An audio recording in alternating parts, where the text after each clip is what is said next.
एक 45 साल का बेटा अपने बूढ़े पिता के साथ शाम को घूमने निकला। बेटे ने सोचा, अब घर से बाहर आए हैं तो क्यों ना किसी अच्छे रेस्टोरेंट में पिताजी को खाना भी खिला दूं। दोनों बाप और बेटा एक बड़े से अच्छे रेस्टोरेंट में जाते हैं। पिता इतना बूढ़ा है कि बेटा उन्हें हाथ पकड़कर रेस्टोरेंट के अंदर ले आता है।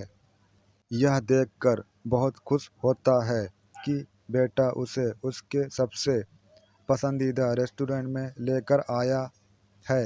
किसी वक्त बाप इसी रेस्टोरेंट में अपनी पत्नी और बच्चों के साथ खाना खाने आता था। बाप खुशी में अपने बेटे को बताता है कि यह वही रेस्टोरेंट है जहां मैं तुम्हें और तुम्हारी माँ को लेकर आता था।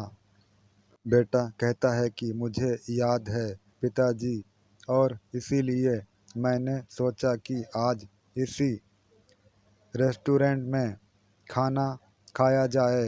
बेटा अपने पिता की सबसे पसंदीदा डिश यानी कि शाही पनीर ऑर्डर करता है।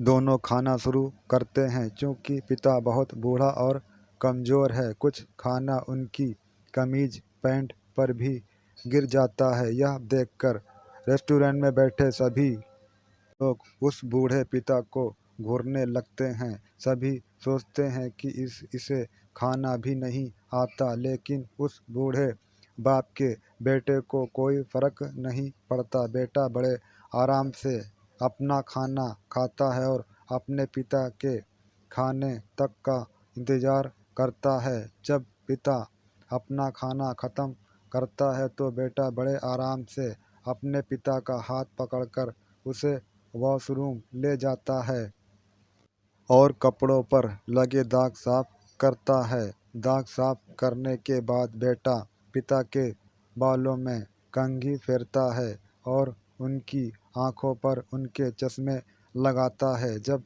दोनों वॉशरूम से बाहर आते हैं तो रेस्टोरेंट में बैठे सभी लोग उन्हें घूरते हैं कि कैसे उस लड़के के पिता ने अपने बेटे का रेस्टोरेंट में मजाक बनाया।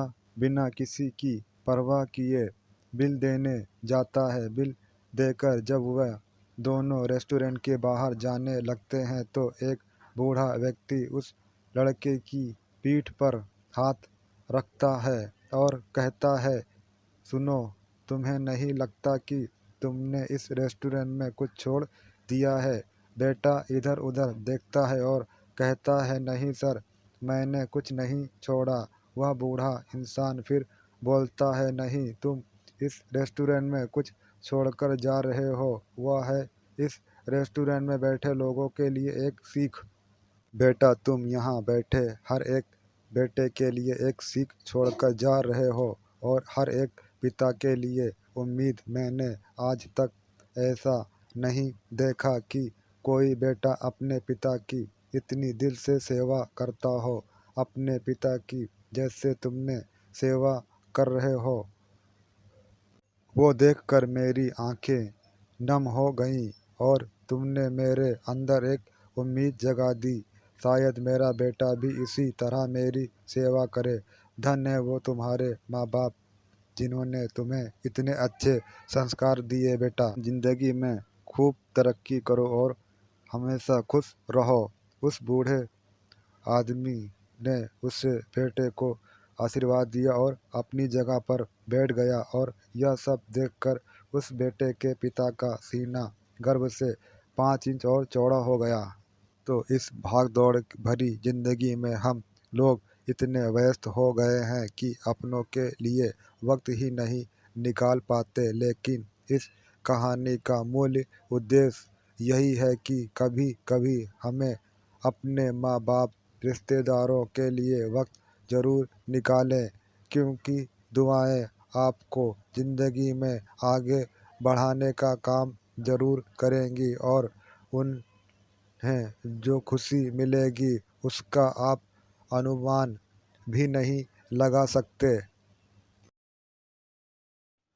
गाइस, अगर ये आपको कहानी अच्छी लगी है तो मुझे कमेंट करके जरूर बताना, और आगे किस तरह की कहानी सुनना चाहते हो वो भी मुझे कमेंट करके बताना। तो प्लीज़ गाइस, मेरे चैनल को सब्सक्राइब कर लेना अगर आप नए हैं, और कमेंट जरूर करना। और लाइक और शेयर जरूर करना मेरी वीडियो को।